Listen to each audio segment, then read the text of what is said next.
Yo, yo, yo, what's up, everyone? Welcome to Wolf 3. Shooting out Hey, interview hey, right now. hey. Hey, hey, hey. Uh, I just got an invite to co-host. Let me accept that.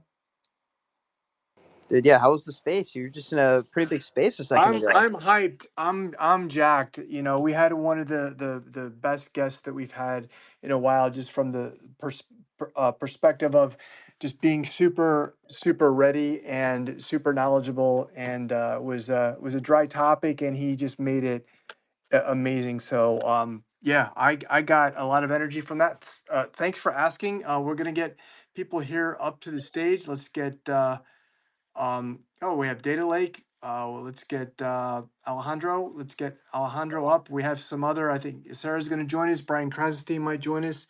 Michelle, we'll get you up, and yeah, let's kick off. And again, thanks for everyone for joining us today, and thank you, Wolf Web 3, for hosting this. As always, we super appreciate you.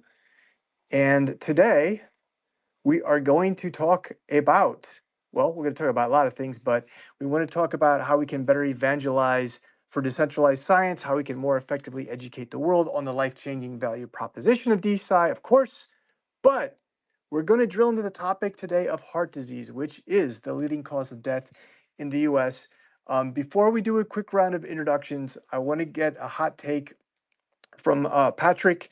As many of you know Patrick as this investor or that investor, depending on which side of the equator you find yourself on, because the effects of polarity on social media handles is real.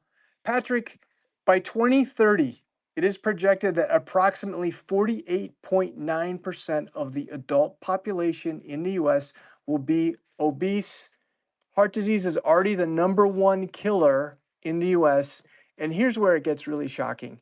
Regarding state specific projections, Mississippi is expected to have the highest obesity rates, with 66.7% of its population falling into the obese category. Now, when you get into morbidly obese, it gets even worse. Patrick, is all hope lost? Like, is science going to be able to, like, what kind of, how can we get out of this? Like, what's next, man? Oh man, this is a sticky subject because we're just following the trend, man. This has just been the trend for decades at this point, where we just keep getting more and more obesity, which subsequently comes with more and more disease, just because obesity is such an ailment for people. Like, it just destroys your body. I think it's pretty fitting that this is the topic the week after we were discussing COVID. I think it's kind of funny because we know COVID has an impact on heart disease and everything. So, you guys definitely, before we really get started and have our introductions and everything, I want to make sure everyone shares out the space as much as humanly possible, please. We got a fun space today. A lot of cool people are going to be talking, and hopefully we can find out how to evangelize DeSci. I mean, really, a lot of the heart disease, a lot of the obesity stuff, I mean, we know what's going on. Everyone just needs to start moving and eating a little bit better. We can dig into the weeds more because I'm sure we'll find more stuff, but like, just stand up and pace around in a circle as you listen to this space. That's basically what you got to do. Oh man. Well, sometimes, like, the conversations that we've had in the past, a lot of times the conversation sort of steers back, especially when the discussion is with a lot of Americans, right? And the discussion is sort of like US heavy. It turns back to the food supply, right? Like, something is wrong with the high fructose corn syrup in our food. Something is wrong with the food that has gluten. Something is wrong with the wheat, like, I'm just wondering. So, okay, um, science, and we know this in the past, like, science has been, co-opted by, forget big pharma for a second. Think about big agra, right? So much of science has been co-opted. Decentralized science. We always say, well, we're gonna get away from the influence of big pharma. But I think we also, especially when we look at the obesity epidemic and the heart disease epidemic, it's fair to say, right, that, well, this is our way forward so that we get out of the grip of big agra, of the Monsantos of the world, right? Absolutely. Get away from that food pyramid scheme that we were all taught in school. It's complete and utter fraud. Oh man, we have a lot of speakers though, so I want to start doing little round robins. Have everyone give a quick, like 10 to 20-second introduction of themselves. First one up on my screen at least is Data Lake. So if you want to hop up onto the mic. Sure, of course. This is Wojciech here, the CEO and co-founder of Data Lake. At Data Lake, essentially what we do is we develop technology for creating useful data sets for science. For example, for rare diseases or for populational health, for example, in oncology. We either do it in form of registries, either population studies, with informed consent management on the blockchain. I'm also a medical doctor by profession. I'm actually very passionate about metabolic health and cardiovascular health. This has been an important issue for my family as well, and for my father, who's a family physician. And as a passion project, I still see some patients. Advising them with metabolic health, along with my fiancée, who's a doctor and an endocrinologist. So I'm really thrilled that I can be a part of the conversation with one angle of the data and data-driven decisions in healthcare, but with another angle as a simple medical doctor who sees patients with metabolic conditions from time to time. Got that stacked list of accreditations there. Love to have you up here as always, Data Lake. Speaking of doctors, why don't we have Bit Doctor come up and introduce yourself? Hey, thanks for having me. Hey, my name is Asher. I'm co-founder of BitDoctor.ai. We are AI technology that allows the front camera of a smartphone to provide AI diagnosis that can read the melanin and hemoglobin flow on your face, that we can provide more than 30 different health parameters such as potential heart attack risk, metabolic risk, and blood pressure, and etc., even glucose rate. And we provide this for our user to use it for free. And while they are using it, we are collecting this data in order to train our AI engine to be better. And looking forward to build this AI doctor not just on the phone, but moving to other diagnostic tool as well in the coming future. Thank you so much. Yeah, we want to cycle through the intros pretty quick because we want to start just really getting into, why are we so obese as a country? How can we get beyond the grip of big agriculture? What DeSci can do for us? What kind of new science? So let's go over to Brian. Thank you for joining us, and then we'll hit Michelle and Dr. Michael. Or why don't we hit Michelle, Dr. Michael, and Alejandro, and then Hey, Poseidon. I'm sorry. Oh, we got Poseidon. Did you call me? I just Yeah, no worries, Brian. Thanks so much. Thanks so much for joining us. I saw that you're on the AI space tomorrow with Wolf Web3, so I'll be tuning into that. Super excited to see you on there.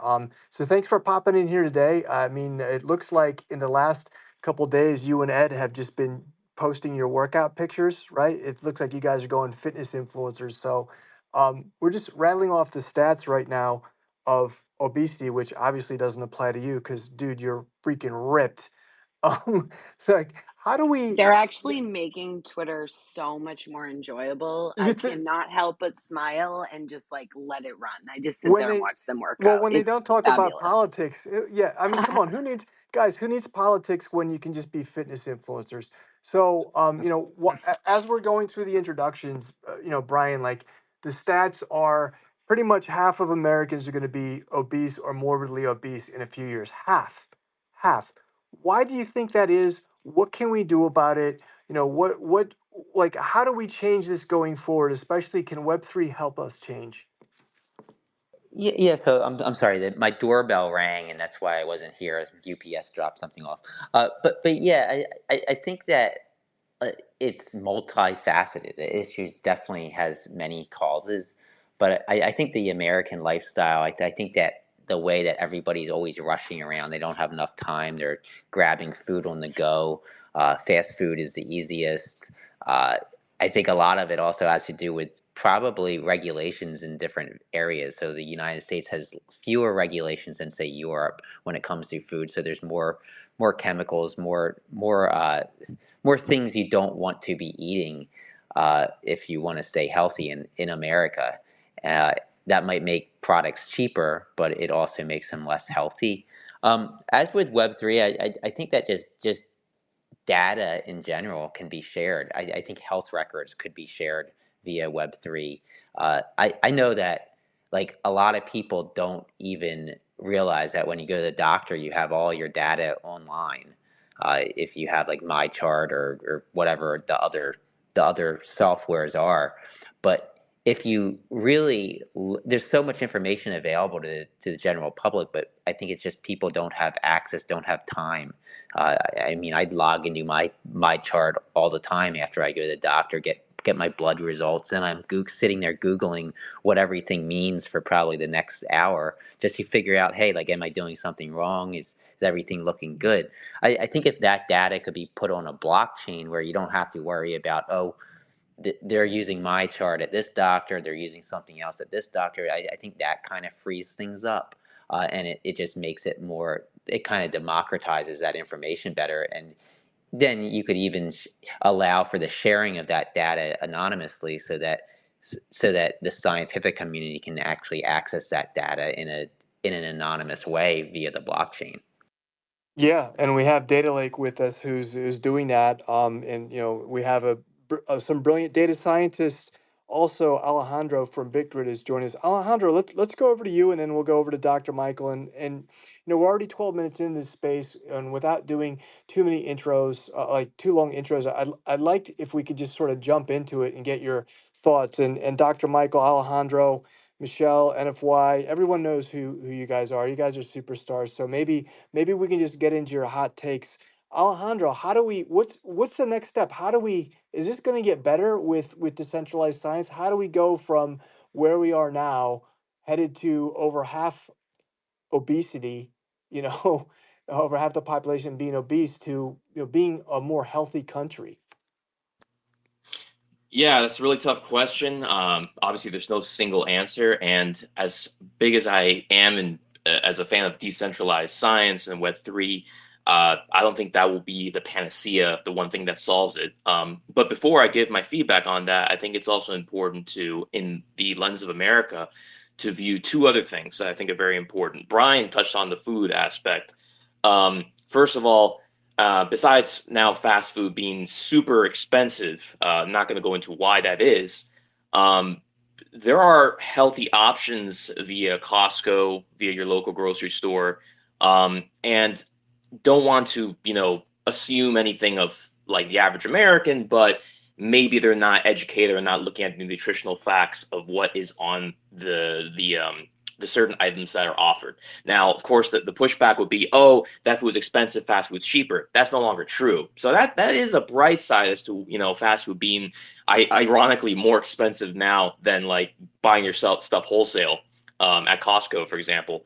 Secondly, this is something I don't think we can solve as Americans, but it's something that I have been harping since at least the 2008, 2009 era after the financial crash, is we need to invest more in mass transit infrastructure. However, the problem is that we built post-war America, what exists post-war America around the car to serve the car.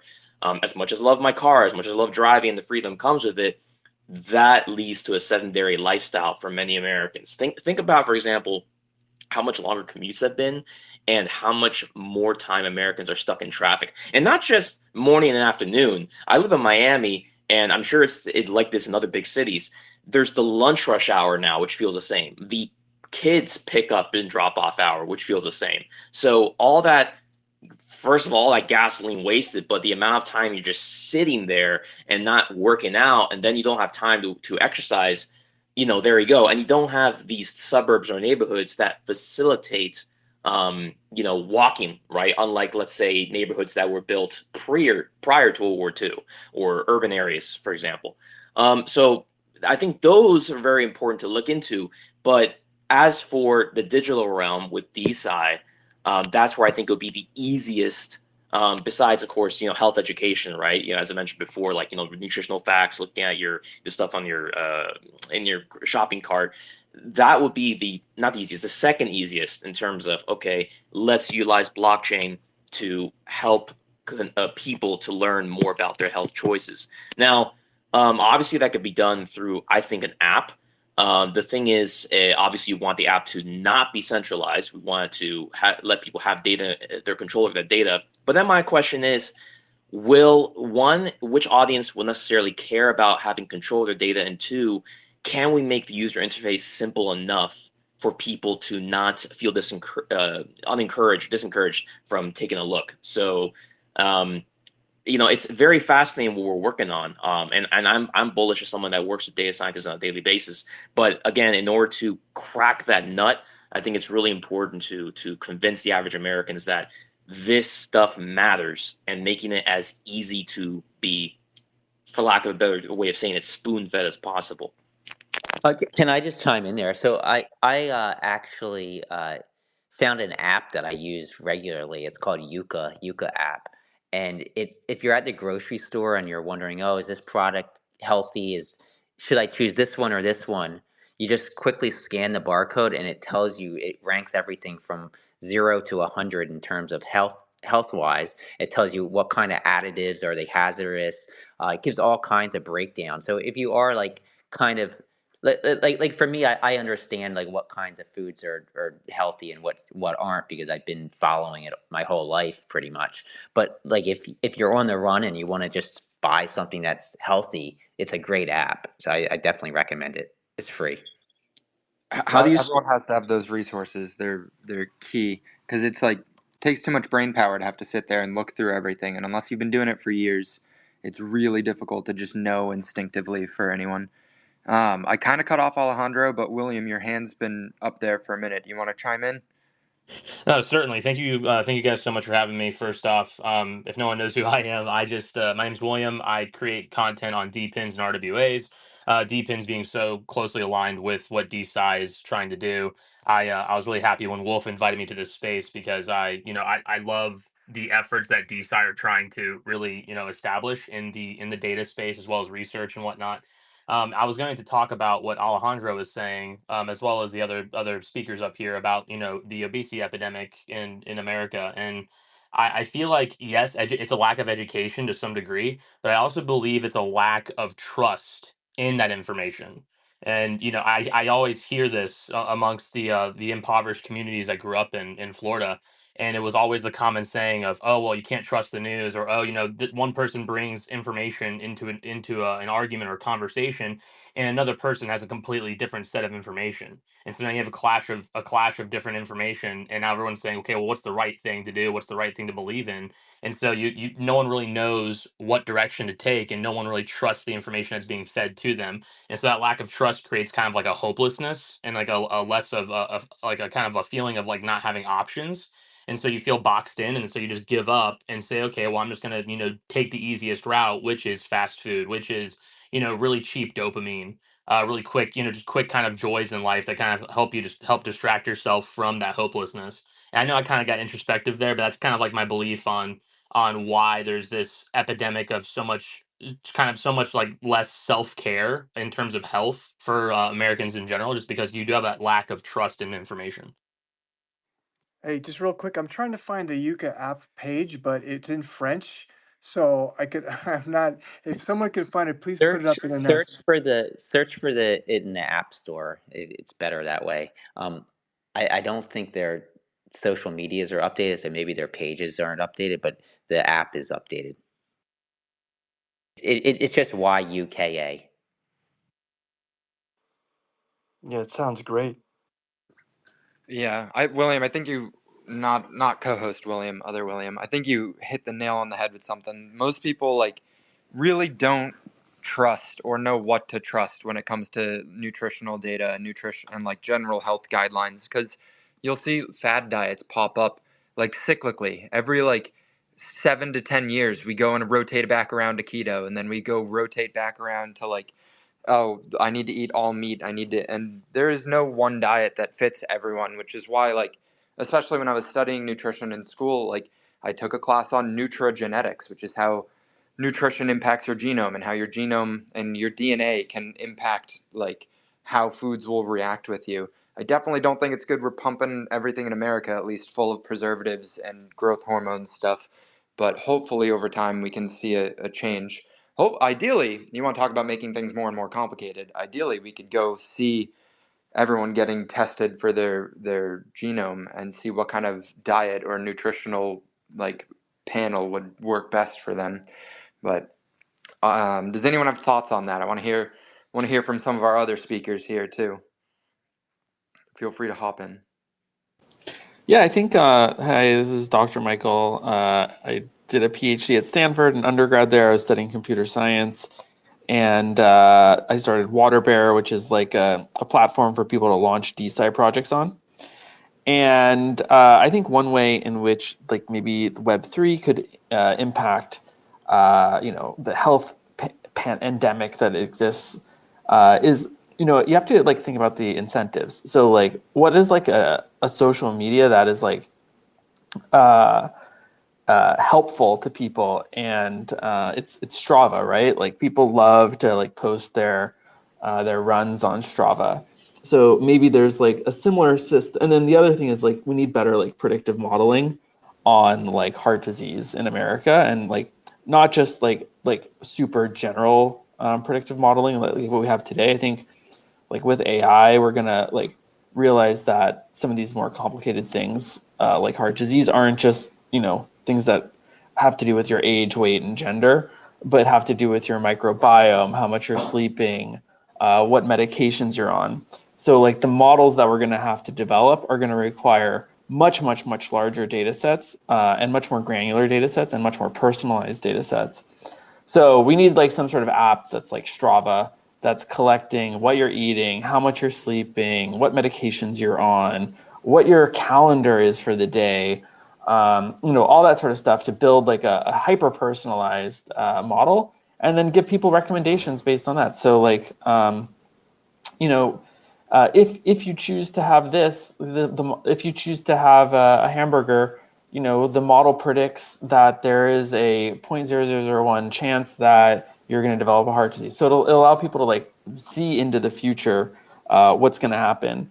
And of course, all this data that's collected from this Strava-esque app for food and for heart disease would all be written to the blockchain and be openly accessible, and people could pay for that data set. But I think that would be like a really, really cool intervention that would be helpful for a lot of people. Hey, Dr. Michael, I just had a quick question. This is Michelle Lord. I was wondering if there are AI agents actually available now that could assist with that, accountability. Definitely. I mean, I was talking to someone the other day, and she's like, the problem I have with all of these like apps, like MyFitnessPal and stuff like that, is I use them for like 2 weeks, and then I realized that like I stopped using them, right? But she's like, what I really want is some AI agent that is connected to my Wi-Fi, that has my mom's phone number, that that has all the contact information.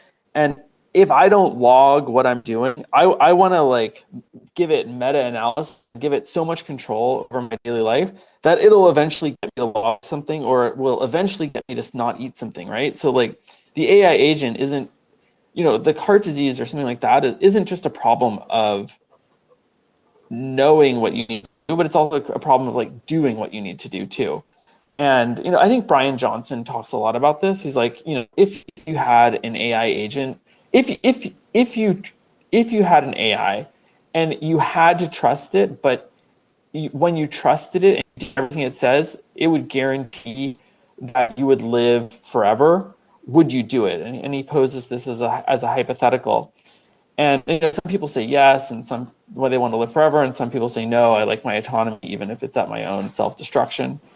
And but she wants this. Like, I think there are a segment of people that are like, YOLO, I want to give the AI all control for everything, and then give it, like you're saying, like give that AI agent the autonomy to call your mom, to call your spouse or whatever, to get you to actually do the things you're doing.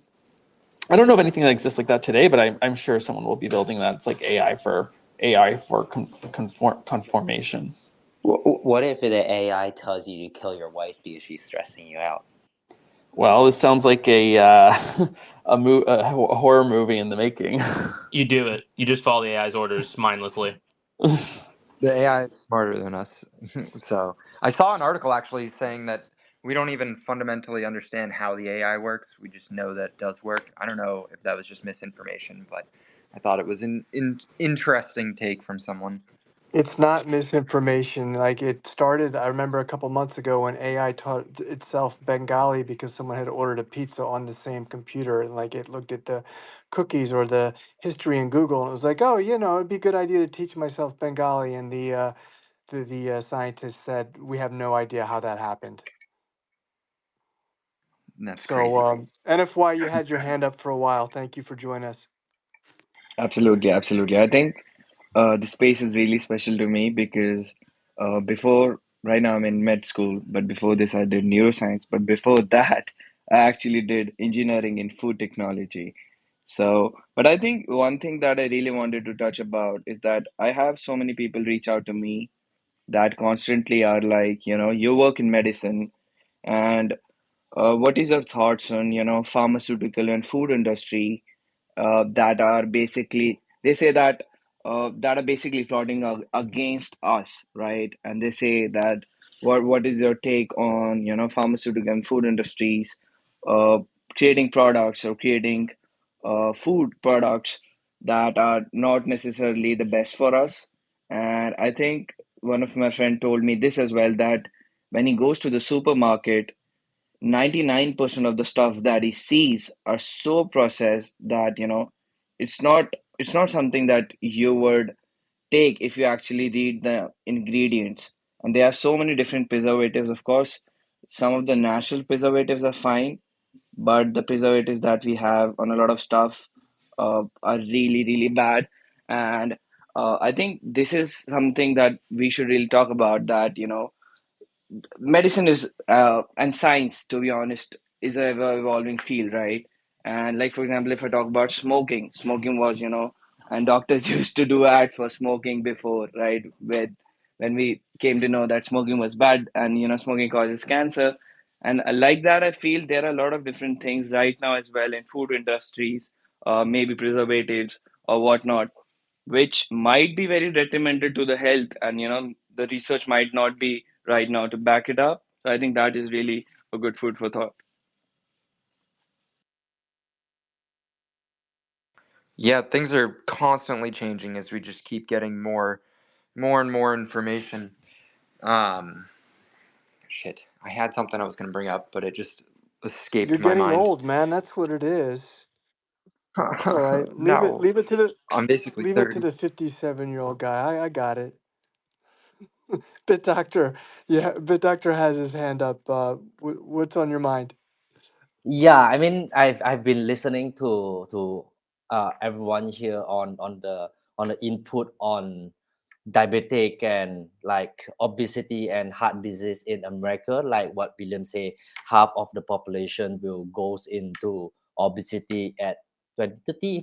If I didn't remember wrongly, one of the main reason is of course is the diet, but also like some of the speaker mentioned just now, to create some sort of app that people can take picture. But another speaker mentioned that if you alert your wife and so on like that, I think the way to move forward to provide a better preventive healthcare education to the mass public is through gamification, because the healthcare industry have lack of features of gamification. If we can implement gamification into a proper preventive healthcare education where they get to learn and they get rewards, it's just not gamify the industry, but also putting in rewards and bringing this into the decentralized space where we can bring all sort of resources in monetary value, or in the Web3 space, then is a decentralized economy, to bring back the rewards to the user. This will entice them to be, number one, is healthier. Number two is they're willing to learn on that particular information. And to make sure that they learn the information, we give them rewards. Instead of using punishment, we use rewards ecosystem. I think that this will make a huge changes in the whole healthcare landscape, inclusive of the preventive healthcare education. But also the next thing that I think that is very important is the easy access to health information, because some people are just not aware that they will get a diabetic. They'll be like, I'm young, I can just drink that 2 glass of Coke, 10 glass of Coke a day, and so on and so on. But if there's a tool that can provide to them to let them know you have the slightest on a very like a minor percentage of you may get a diabetic heart attack and so on, they may take early preventive healthcare option, that will change the lifestyle, change the diet, and etc. etc. Yeah, that's my take, and I think this is definitely one way we can move forward and do better in the preventive healthcare space.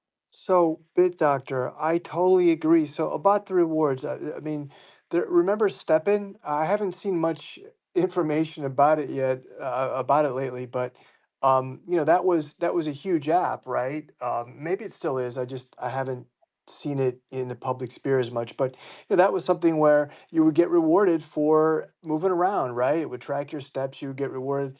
Perhaps we could combine that with, like, I love the Strava ideas. So, maybe like a sort of a comparative thing where it's like, okay, I could share my progress with my friends, and like, here's the map. I use Strava to Yeah. track my bike rides. It's amazing. So like, I think, the solutions will materialize. It's just that at the end of the day, it's still going to be about eating well, and it's still going to be about just showing up every day and doing your exercise. And the app is going to be secondary, but at least it gives us something to look forward to, hopefully. Yeah, I I'm think a big Statman fan of definitely the did a move. good job. Sorry. I mean, just a quick one. I mean, Statman definitely did a good job on opening up this space, how we can reward user from being healthier. But I think they reached a plateau and they couldn't. I'm not too sure what happened with them, but they definitely open up the space, just like Axie Infinity. They open up the whole GameFi environment, and from there, people project just keep getting better and better, better and better. And we have to thank to that, even though they are not that active anymore. Sorry, Dr. Michael, I interrupted you. I'm good at that. I wanted to say that those move and earn or move to earn applications that are out there, I'm a big fan of earning, and I also love to move. So I live in Florida, and I walk at least twice a day. And I'm a photographer, so I'm always, just always on my feet, always walking. And I want to get as much credit for that as possible. So yeah, I've tried them all, and some of the learnings that I've found is that sharing my steps with my family and friends that are also I've onboarded to these applications is terrifying sometimes, because I can have a fat day where I just want to sit on the couch and be on Twitter Spaces all day and not move my body, and then all of a sudden it says I have, like, 700 steps today, and that can be really embarrassing. So in some ways it helps hold me accountable. But then in other ways, I feel like it might make some people not want to, share that type of information. So, anyways, my point being that the thing I love about the Move to Earn apps are the ones that don't require you to buy an NFT. Steppen failed for me because it required the purchase of an NFT, not initially at launch, but then they did an upgrade and required it. So I wasn't able to use that anymore because I wasn't going to invest in an NFT. I wanted the project to prove itself to me first before I invested in it. And so things like Sweat and Ammo Move, I still use both of those every single day. And, the coin price is terrible, and I don't know anything about the tokenomics of it. But what I do love is that every single day I earn a reward in crypto. It goes directly into my wallet. The apps are easy to use and fun, and they keep me motivated to, not be that, fat couch slob sitting on Twitter Spaces. Like, it's so easy to dig. Yeah, we have a few hands up. Let's go to Poseidon Dow. Hey guys, thank you so much for bringing up these conversations. Thank you so much, Dan Investor and William, for organizing this on a weekly basis. Yeah, so my name is Marco. I'm the co-founder of Poseidon DAO, and I'm a scientist. I'm at the end of the PhD trajectory, and I focus on developing personalized therapies for pancreatic cancer. And as you might know, that pancreatic cancer is one of the main reasons why people get it is because of obesity and of chronic inflammations of the pancreas. And to come back to the topic, I don't live in the US, and I know there's a lot of obesity in the US. But when we look at the Netherlands, of course, we have a lot of people that can bike here. So that really helps. This has already been mentioned, but um, biking is fantastic. But when I bike to the grocery store and I want to buy some healthy stuff, that's where me and my PC salary is gonna have a hard time. We don't have a Costco where we can buy things in bulk. So if I want to buy some healthy fruits, I already end up spending €7.50 for 250 grams of blueberries. So I think that is one problem we're having with dealing here, maybe in Europe more, because we don't have we cannot buy things in bulk as easily. So that's how I see is a big issue. And when I look at the unhealthy stuff, there are so many ingredients that I have no idea what they actually mean, and what their impact is. So maybe if we could educate people a little bit more of what is in the products and provide like a easier way for them to look up what everything means by scanning a QR code on the product or something, I think that could give at least people the opportunity to understand what is in the products they buy, and maybe it could have some impact on reducing the unhealthy food consumption. But I would love to hear anyone's takes on that. The ease of information absolutely is going to bring some people on, but there is also a huge subset of people who literally just could care less about it. They're just living their life. They don't want to dedicate any mental energy. So I think it needs some level of gamification or reward system just to actually make sure that there's some incentive, because for whatever reason, living a healthy, longer life is not enough for a lot of people. Dr. Michael, and then I see we have a new guest up as well, Sierra. Yeah, one of the things that I'm excited about for is this term I've been looking into. It's called agentic technology, and I think it fits in well with here. It's like technology that sort of does what you want it to do. Like, it's not when you log into Instagram, right? Like, it doesn't have your best interests at heart.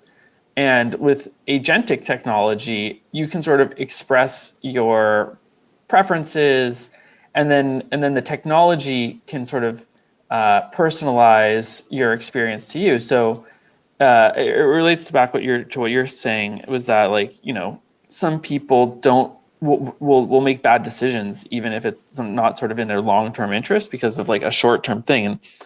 And so, like, if you have all this data that's living on your phone, and if you can have an agentic agent that works on your behalf, it's a new way of like building technology where it's like user first, as opposed to like Facebook, Mark Zuckerberg, Meta first, where it's like it's doing things on your behalf. And I think this is the sort of breakthrough that's going to be needed to develop these types of systems that will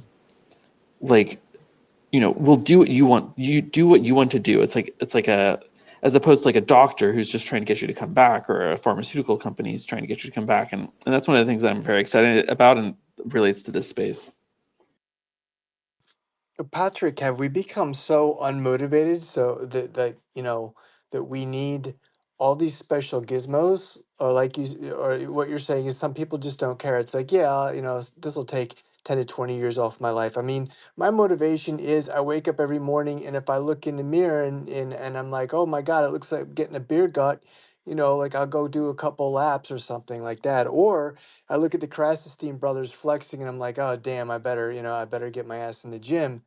So like, I don't, I'm not, we talk about these different, getting rewarded in crypto and those types of things. And, it, not everybody, not everybody thinks like that, especially, with this body positive thing, which, that's, like I get it, but then again, if you're too obese, you're taking years off your life. I don't think it's fair.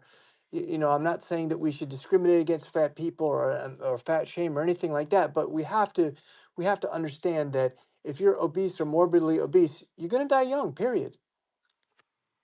You know, Yeah. I actually think that the blueprint here is actually quite simple, and we as humans we rarely tend to understand and intuitively feel well correlations that are distant in time. So, arguing to patients that they are gonna die young or be sick in several years rarely works. But what works is first having some sort of measurable metric attached to your health. And for that reason, I'm a huge fan of all kinds of wearables because they actually attach a metric to your efforts of being healthy. And by virtue of having a metric, you can actually start comparing yourselves to others and be rewarded socially by other people, by comparing yourself to other people, by being accountable, by exchanging your experiences. And what has been a game changer for many people around me was first having a metric. Pick one: a CGM, a smartwatch, whatever helps you to keep track of your healthy habits, and then having a community that does it with you. As simple as that. And it's all about consistency and doing the things every day. And for being consistent, first you have to measure it to improve it. And second, you have to be accountable to people around you. And this is really as simple as that. I actually think that we tend to overestimate the importance of monetary reward for health. I think it's more about social reward and feeling a part of a pack or a part of a group or feeling of belonging, and mindlessly executing a habit that you create after some time. And from my experience, this is what truly works. I definitely I agree with that a lot on like many different levels because you need to surround yourself with good people and then have your pack and move forward through life in literally every department. I do think it is worth noting that there is something that's going on at a deeper level, at least in the United States. And this is where I get my little tinfoil hat on. I put my little conspiracy theory hat on, but at the same time, I don't believe it's a conspiracy at all. Like there is a monetary incentive to keep everyone slightly unhealthy because then everyone is chronically drugged up, chronically going to the doctor, chronically like asking for different therapies and stuff. Like the first time I left the country that was this year, and when I went to go visit most of the countries that I went to, so Germany, Hong Kong, Dubai, like I ate like a madman. I ate so much food and I came back literally weighing less than when I left. And I immediately came back to America, had not even an unhealthy meal. I think it was like a grilled chicken sandwich from somewhere, and I felt hungover the next day. Like there's something going on underlying that's just not good for health, at least here in the United States. Didn't we have a wearable on one of the Wolf Spaces the other day? A health wearable, like it's not oral, but I forgot the name. Udis Health, I believe something. But they're doing exactly that. I think they're using Solana. But anyway, just thought that there's already projects working on that, so that's a good sign, and I'm personally really interested to see how it plays out for them.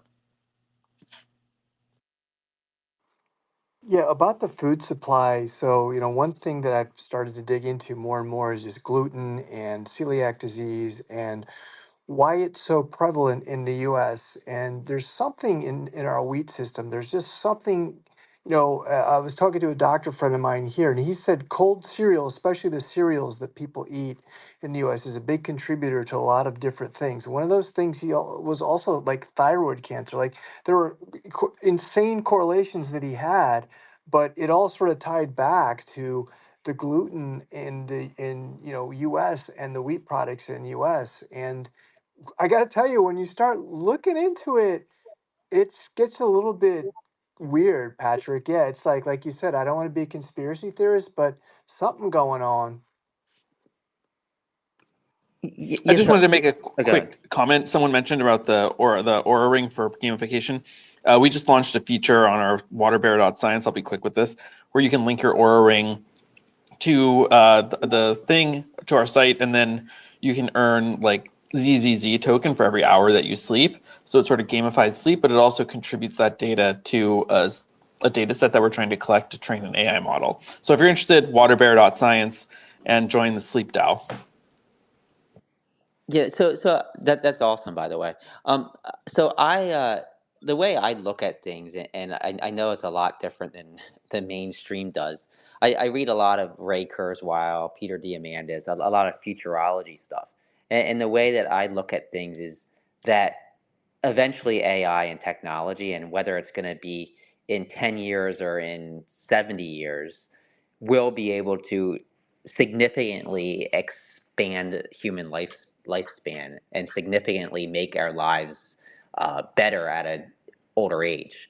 So when I'm working out and when I'm trying to eat healthy, I'm just buying time so that I can make it to that point in time. So whether you want to call it the longevity escape velocity, where you're adding a year of life to the human lifespan for you're adding at least a year of life to the human lifespan for every year you progress. So if we progress 10 years, then the human lifespan is going to increase 12 years or something like that. Once you reach that, uh, theoretically you could live forever unless there's an accident.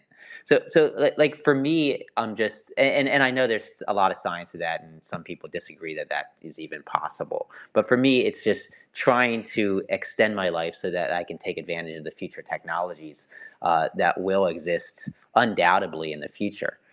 And if you have that mindset, then it's a good investment. It's like if you're a type A personality, it's a good way to look at life. I think there's a lot of people that are type B, and they're like, let's eat this cheeseburger because I'm gonna see happiness right now. But if you want to put that cheeseburger off, it might equate to years and years of extra life. But Well, cheeseburgers Brian, are so good. They're just so good. It's hard to put them down.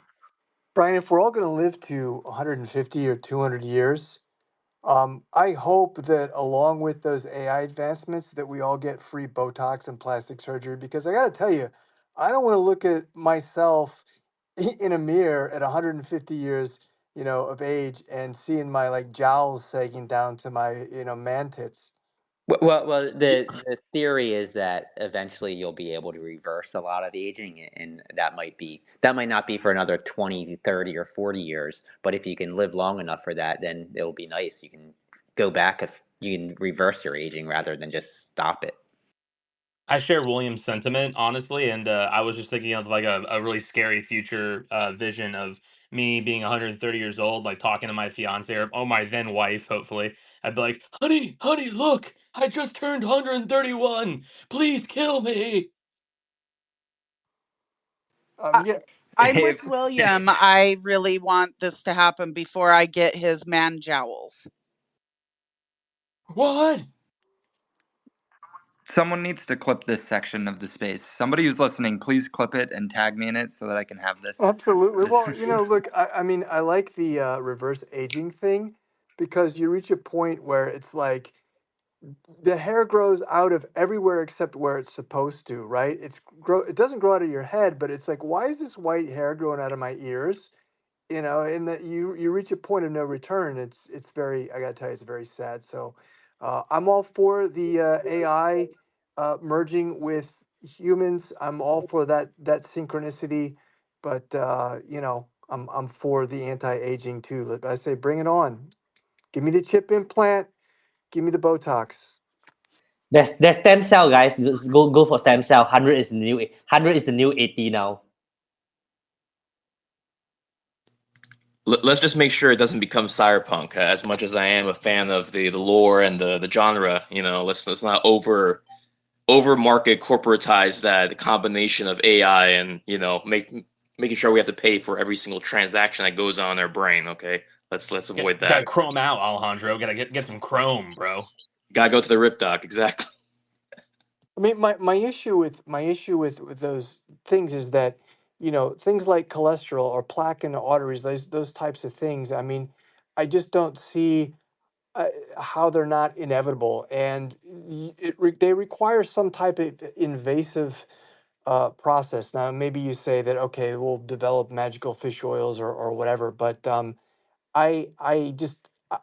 very skeptical that we can ever get to the point where we raise the average age over even over 100. Maybe a little bit over 100. Um, but hey, who knows? Or maybe we'll be 70 or 80% obese, but we'll all be living to 150, which means we'll all be pretty happy, I guess. I think at least what we're seeing now is that people are more conscious of saturated fat and what it can do to your arteries. So people are eating less saturated fat, at least the ones that are concerned about their health. Other things like fish oil, like statins, those drugs are actually preventing that saturated fat from actually clogging arteries as rapidly. Like if I look back to the 80s when my grandfather had open heart surgery at like 67, and he had two more after that. He ate a lot of fat because people didn't understand. People didn't understand like what was healthy and what was not. But also there was no cholesterol medication. Now I look at my parents who are nearing 80, and they've never had a stroke or a heart attack. They had the same genes, but they know to eat healthier, and they've also been on cholesterol medication for the last probably 15 years. So you just progress that, and I do think there will be drug therapies that can break up plaque in arteries, if there isn't already. I'm not a doctor, but I think there's definitely hope on that front.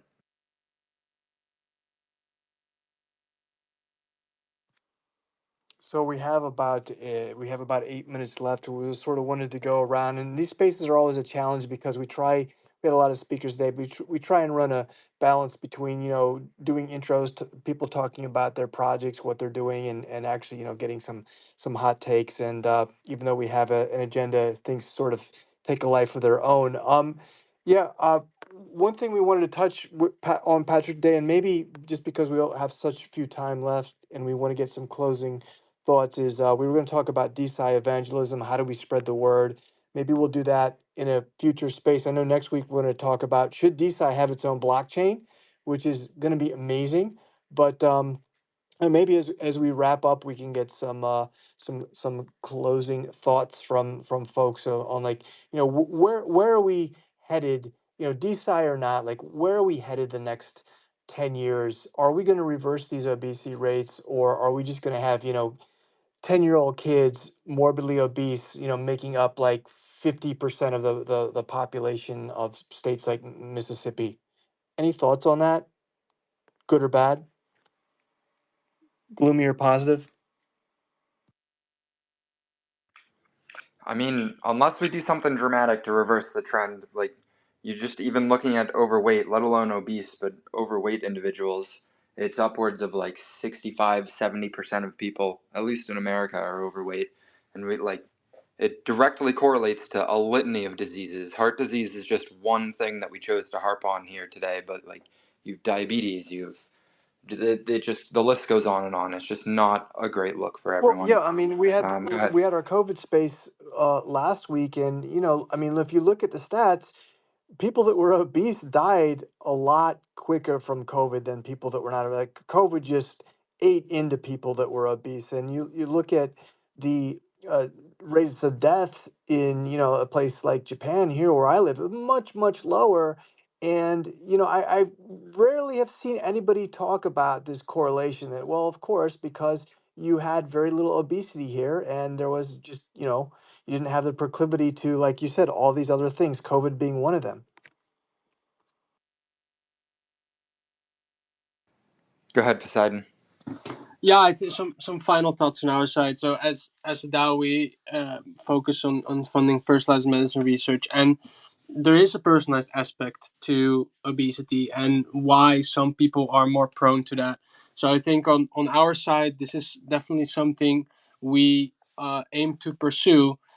So the more research to why someone is prone to it is going to be very valuable to solve some of these issues linked to obesity.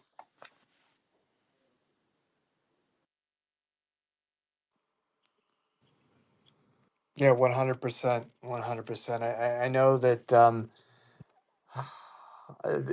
things can't continue the way they be continuing just from the perspective of health insurance, which gets more costly, every year, just goes higher and higher. And not only health insurance, but now, Patrick, I lost my train. I lost my train of thought there. Aha, there's something in the Yeah, air. the There's something but in the but air just today. just the toll that it's taking on the medical system in the U.S. Just the enormous toll that it's taking is just incredible, right? It's mind-boggling. It is. It is. It'll. It's something that's going to be just like the disease itself. It's going to be something chronic that we have to deal with for quite some time, I think. And the good part about decentralized science is that the whole space is somewhat of an experiment in and of itself. And so, really, everyone has the reins to just go and attempt whatever they feel might progress things forward a little bit. And it's nice to see a lot of different people doing that, whether it's rewarding people for joining a cohort study or rewarding people for just taking care of themselves or contributing to different research so we can find out more and more intricate things to hopefully advance medication and make it safer for everyone.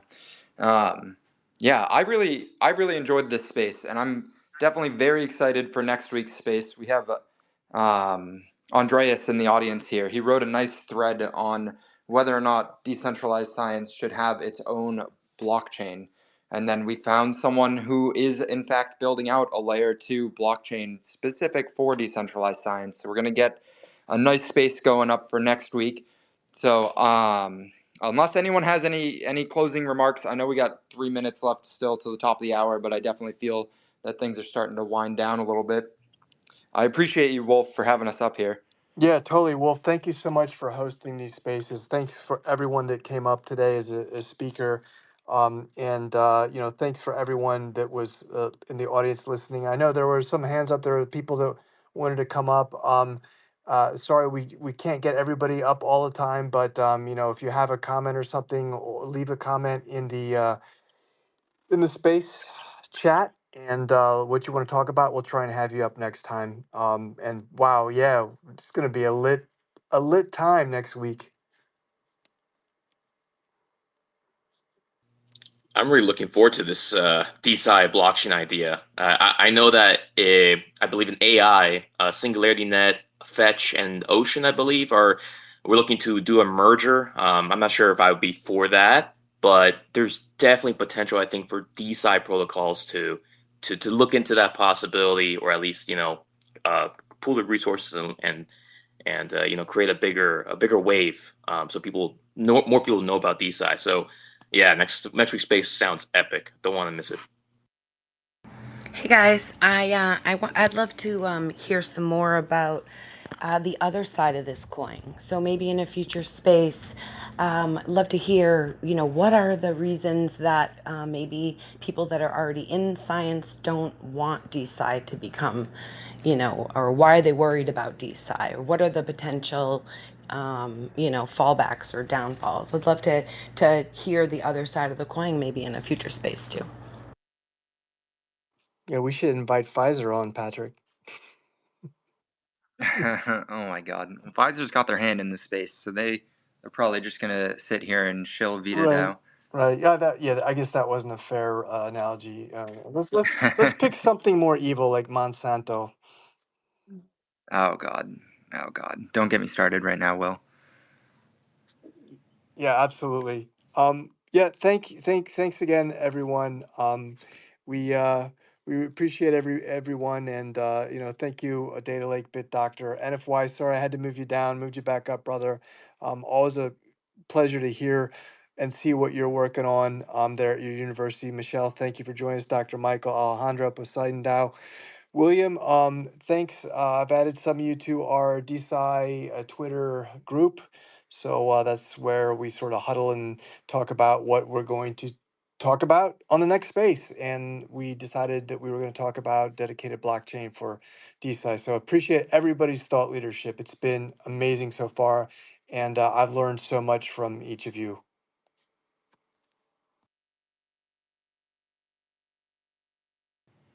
Beautiful. All right, Wolf, close us out, baby. Have a wonderful day, everyone. Take care. No music? Close us out with like some Dude, the thing is, I want to do music. I don't know if maybe someone can please help me. Actually, this is a call to action for help. I cannot get music to play on the spaces. I've tried everything. I've even sometimes I'll play music from my laptop and it won't pick up. I've tried the speaker thing. It's not this mic mode thing. And there's this automatic music option. Oh, beautiful. Just play me out. Just one quick second. Have you tried turning it off and turning it back on again?